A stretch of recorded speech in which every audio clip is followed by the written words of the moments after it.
وكفى وسلام على عباده الذين اصطفى أما بعد فأعوذ بالله من الشيطان الرجيم بسم الله الرحمن الرحيم لا تثريب عليكم اليوم يغفر الله لكم وهو أرحم الراحمين صدق الله العظيم সমবেত প্রাণপ্রিয় তৌহিদি জনতা, বিভিন্ন স্তরের ধর্মপ্রাণ মুসলমান ভাই ও বন্ধুগণ, ছাত্র বন্ধুগণ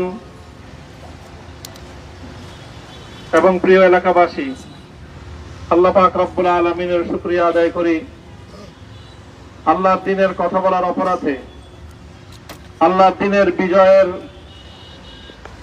ঝান্ডা এবং কেতন উড্ডীন করার প্রত্যয় ব্যক্ত করার অপরাধে, আল্লাহর জমিনে আল্লাহর দ্বীন প্রতিষ্ঠার আন্দোলনের অপরাধে আমরা অনেক ভাই কারারুদ্ধ হয়েছিলাম।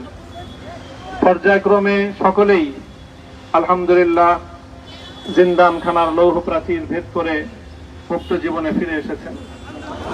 সর্বশেষ আজ আমার মুক্তির মধ্য দিয়ে 2021 সালে হেফাজতে ইসলাম বাংলাদেশ এবং এদেশের আলেম সমাজের উপর ইতিহাসের অন্যতম এক গভীর ষড়যন্ত্র এবং চক্রান্ত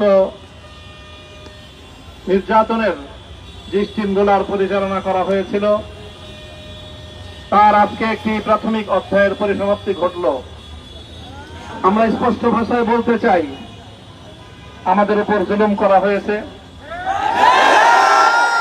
আমরা নির্যাতিত, অন্যায়ভাবে আমাদেরকে কারারুদ্ধ করা হয়েছে, বুলেটের আঘাতে আমাদের ভাইদেরকে হত্যা করা হয়েছে।